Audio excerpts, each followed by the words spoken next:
नमस्कार, आप देख रहे हैं न्यूज 18। मैं हूं आपके साथ मेनका चौधरी और यूपी एक्सप्रेस में इस वक्त सबसे पहले बात कर लेते हैं भारत और चीन के बीच तनातनी के बीच जो बड़ी खबर आ रही है एलएसी को लेकर कि भारत के दबाव में चीन झुक गया है। गलवान में चीन की सेना पीछे हटने को तैयार हो गई है। दोनों देशों की सेना पीछे हटेंगी और ये सहमति बनी है। सूत्रों के हवाले से खबर है कि कल जो मीटिंग हुई थी, कोर कमांडर स्तर की मीटिंग, 11 घंटे तक ये मीटिंग चली थी और इसी मीटिंग में सहमति बनी है कि 5 मई से पहले की जो स्थिति थी, भारत ने 2 टूक यही रखा था चीन के सामने प्रस्ताव कि 5 मई से पहले एलएसी पर जो स्थिति थी, चीनी सेना को उसी स्थिति में वापस लौट जाना होगा। और अब जो खबर आ रही है सूत्रों के हवाले से कि सहमति बन गई है भारत और चीन के सैनिकों के बीच, सेना के बीच, कि पहले की स्थिति पर अपनी अपनी सीमा के अंदर चले जाएंगे। यानी कि चीन झुक गया है भारत के दबाव के आगे और जो बातचीत हुई है उसमें चीनी सेना ने पीछे हटने पर सहमति जता दी है। तो भारत के दबाव में चीन झुका।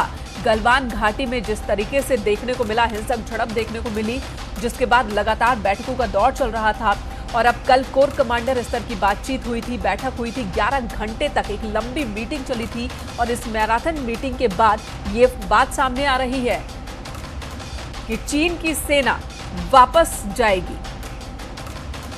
और इसी बीच सेना प्रमुख जनरल नरवणे आज लद्दाख दौरे पर जा रहे हैं। दिल्ली से लेह के लिए रवाना हो चुके हैं सेना प्रमुख। कोर कमांडर्स के स्तर पर जो बातचीत हुई थी, कल जो मीटिंग हुई थी, उसकी वो समीक्षा करेंगे। कल चीन से सेना की बातचीत का ब्यौरा लेंगे। लेह में 14वीं कोर के अधिकारियों से बात करेंगे, मुलाकात करेंगे। 2 दिन का उनका ये दौरा है और अब से थोड़ी देर के बाद वो लेह लद्दाख में मौजूद होंगे और वहां पर 14वीं कोर के अधिकारियों के साथ कल की मीटिंग के बारे में जानकारी लेंगे और इस वक्त एलएसी पर जो स्थिति है उसकी भी जानकारी वो हासिल करेंगे। और गलवान घाटी में एलएसी पर चल रही तनातनी के बीच आज भारत और चीन के विदेश मंत्री आमने सामने होंगे। रूस ने 3 देशों के विदेश मंत्रियों की वीडियो कॉन्फ्रेंसिंग के जरिए एक बैठक बुलाई है, जिसमें भारत के विदेश मंत्री एस जयशंकर और चीन के विदेश मंत्री वांग यी आमने सामने होंगे।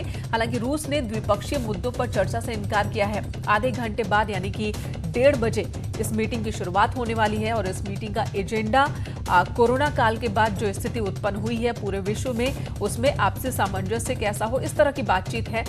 द्विपक्षीय मुद्दों पर कोई बातचीत नहीं होगी। तो थोड़ी देर में ये मीटिंग शुरू होने वाली है, जहां पर भारत के विदेश मंत्री, चीन के विदेश मंत्री और रूस के विदेश मंत्री आमने सामने होंगे। रूस की ओर से ये मीटिंग बुलाई गई है। कई अहम मुद्दे हैं जिन पर तीनों देशों के विदेश मंत्रियों के बीच बातचीत होनी है, लेकिन सबकी निगाहें इस बात को लेकर है कि चीन और भारत के बीच जो तनातनी लगातार देखने को मिल रहा है, उस बीच चीन और भारत के विदेश मंत्री जब आमने सामने होंगे तो आखिर क्या बात होगी। लेकिन रूस ने इनकार कर दिया है कि किसी भी द्विपक्षीय मुद्दे पर कोई बात नहीं होगी।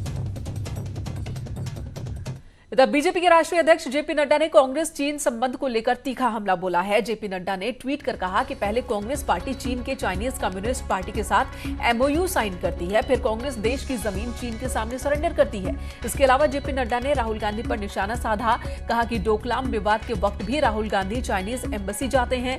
जेपी नड्डा ने कहा कि महत्वपूर्ण वक्त में राहुल गांधी देश को बांटने और सेनाओं के मनोबल को कम करने का काम करते हैं। तो ये आरोप बीजेपी की ओर से लगाए जा रहे हैं कांग्रेस पर, खासकर राहुल गांधी पर, जो लगातार चीन के मुद्दे को लेकर ही केंद्र सरकार को अपने निशाने पर रखे हुए हैं। तो अब बीजेपी की ओर से ये पलटवार।